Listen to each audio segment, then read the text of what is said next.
मासूम पाकिस्तानी का खून करवाकर ये ढिंडोरा पीटते हैं कि पाकिस्तान दहशतगर्द मुल्क है। हालांकि भारत का नाकाम वजीर आजम नरेंद्र मोदी खुद दुनिया का सबसे बड़ा दहशतगर्द है। इंडिया जो है कश्मीर को लेके इतना लाउड क्यों बोल रहा है? कभी इंडिया कश्मीर लेने की बात करता है और आज इंडिया ने दुनिया के सामने ये रखा है कि आपके जो दुनिया के फैसले हैं कश्मीर को लेके वो गलत है। सर, अभिषेक ने बोला कि कश्मीर सिर्फ और सिर्फ हिंदुस्तान का है।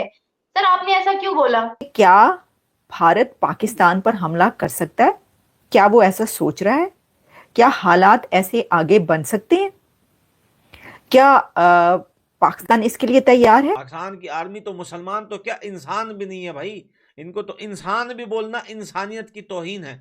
मुसलमान तो बड़ी दूर की बात है। मेरा सवाल बुरा नहीं है, आप प्लीज मुझे बोलने दें। मैं सबकी मजम्मत करती हूँ, मैं तमाम जो भी वायलेंस की मजम्मत करती हैं? जी हाँ करती हूँ।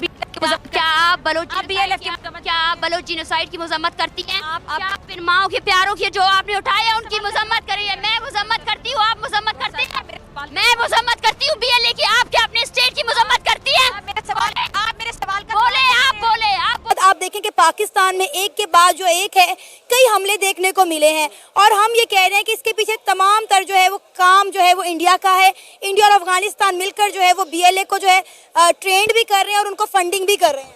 ठीक है सर, मेरा टॉपिक भी यही था कि डॉक्टर एस जयशंकर ने बोला कि पाकिस्तान ने कश्मीर पर कब्जा किया, वेस्ट ने और यूरोप ने इस कब्जे को जंग का नाम देके हमें एक नई मुसीबत में डाल दिया। आज इंडिया दुनिया को बोलते हैं नई तारीख लिखो जिसमें इंडिया की इंपॉर्टेंस है। इंडिया दुनिया को नया वर्ल्ड ऑर्डर सिखा रहा है। वो यूनाइटेड नेशन को बोल रहे तुम लोग स्ट्रांग नहीं हो, तुम लोगों को स्ट्रांग बनना पड़ेगा। तो कश्मीर आपका न था, न है, न होगा।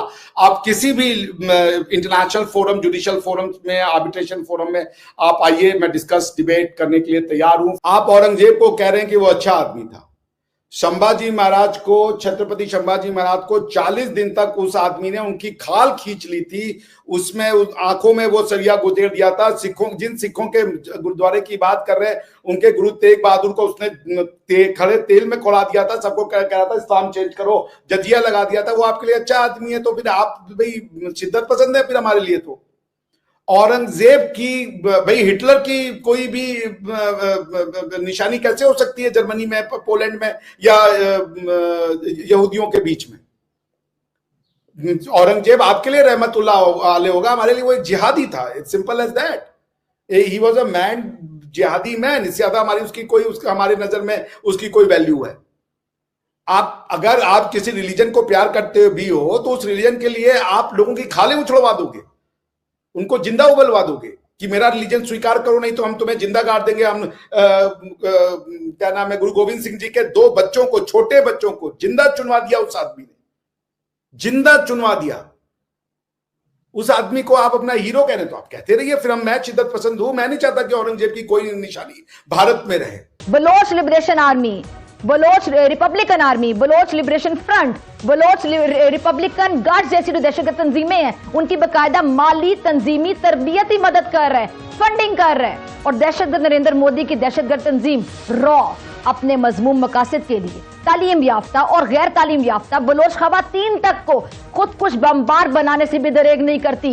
2-3 साल पहले जो उन्होंने कश्मीर में जो उनका लॉज था वो चेंज कर दिया और जो मकबूजा कश्मीर का स्टेटस जो यूनाइटेड नेशन ने ही करारदादें पास की हुई हैं उसको इंडिया ने कभी नहीं माना। इंडिया यूनाइटेड नेशन के फैसलों को भी नहीं मानती। वो कहती है ये स्ट्रॉन्ग है, ये स्ट्रॉन्ग नहीं है, ये बड़ी वीक है।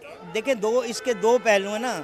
अगर स्ट्रांग होता तो वो कश्मीर पाकिस्तान में जो वहाँ रायशुमारी करा दी होती तो आज वो कश्मीर हमारे पास होता।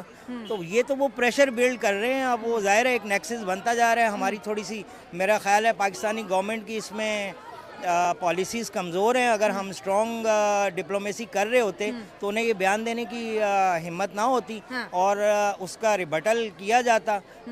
जब उन्होंने कश्मीर को हथियाया है हमसे तो उसी टाइम अगर हम स्ट्रॉन्ग डिप्लोमेसी करते तो मेरा ख्याल है इसकी नौबत ना आती। मतलब आप कह रहे हो कि इंडिया ने कश्मीर हत्याया, इंडिया यूनाइटेड नेशन में कहता है पाकिस्तान ने कश्मीर हत्याया, यहाँ पर फॉरेन पॉलिसी की जीत है। इंडिया जो बोलती है दुनिया उसको सुनती है। हमें किसी ने क्या सुना? बिलावल भुट्टो खुद कहते भाई हम तो कश्मीर का केस जो है हार गए हैं। ये तब की बात है जब वो खुद पाकिस्तान के फॉरेन मिनिस्टर थे। देखिए उनके फॉरेन मिनिस्टर और हमारे फॉरेन मिनिस्टर की स्टेटमेंट में फर्क पता चला। एक देखें, बलोचिस्तान का गैस भी यूज कर रहे हो। जो चीजें बलोचिस्तान की पाकिस्तान यूज कर रहा है ना, खुदा की कसम, अगर ये आज बंद हो जाए ना पाकिस्तान के ऊपर, ये पाकिस्तान जो है ये 1 साल भी सरवाइव नहीं कर पाएगा। लोग बोलते हैं यार बलोचिस्तान से पाकिस्तान को क्या लेना देना है, छोड़ दे बलोचिस्तान को। ऐसे कैसे छोड़ सकता है पाकिस्तान? ऐसे छोड़ ही नहीं सकता। पूरे पाकिस्तान के जो पंजाब के जो चूल्हे चल रहे हैं ना, ये बलोचिस्तान के गैस से चल रहे हैं।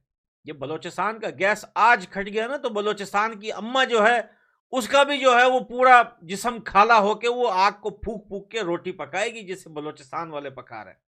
अजीब बात है, गैस मेरा है, जमीन मेरी है, निकलवाते मेरे से हो, लेकिन भैया इस्तेमाल पंजाब के लोग कर रहे हैं।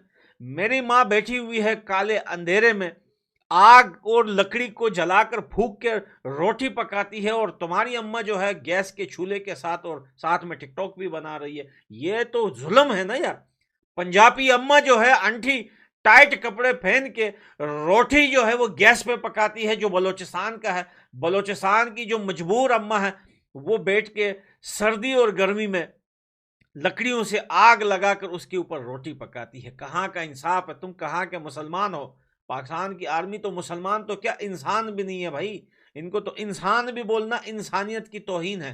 नजम सेठी साहब ने फरमाया कि जो पाकिस्तान इल्जाम लगा रहा है भारत पर कि ये जो बलूचिस्तान के अंदर हो रहा है इसकी सरपरस्ती इंडिया की तरफ से की जा रही है, जो पाकिस्तान के अंदर हमले हो रहे हैं, दहशतगर्दी हो रही है, टीटीपी जो कुछ कर रही है, और उसके अंदर जो है जो ये बलोच लिबरेशन आर्मी कर रही है, तो जो उनकी तरफ से कहा जा रहा है कि भाई ये इसके पीछे कोई इनको बैक कर रहा है, इनको कोई फंड दे रहा है, इनको पैसा दे रहा है, या ये किसी की सपोर्ट इनको शामिल है। और उसमें ऑब्वियसली आपको पता ही है कि जिस दुश्मन कंट्री का नाम लिया जाता है, जो कि वो कहते हैं एक नैरेटिव, तो उन्होंने कहा ये जो बात कही जा रही है, लेकिन इनको ये ख्याल रखना चाहिए कि हो सकता है कि आगे चलकर आपको भारत से बात करनी पड़े।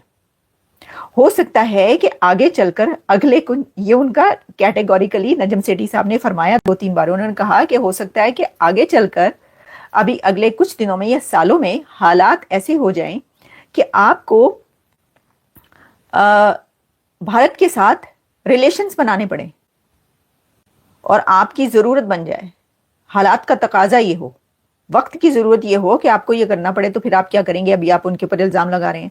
फिर उन्होंने ये भी कहा कि अगर अफगानिस्तान में हालात खराब होते हैं या वहां पर जो भी होने जा रहा है, और अमेरिका अगर आपको ये कहता है कि जी आपने ये करना है, तो क्या आप इनकार कर सकेंगे? आप इनकार करेंगे अमेरिका को कि नहीं जी आप ये कह रहे हैं और हमने ये नहीं करना? ऐसा तो हो नहीं सकता ना। तो आपको फिर वो करना पड़ेगा जो कुछ कहा जाएगा, उनका ये कहना था।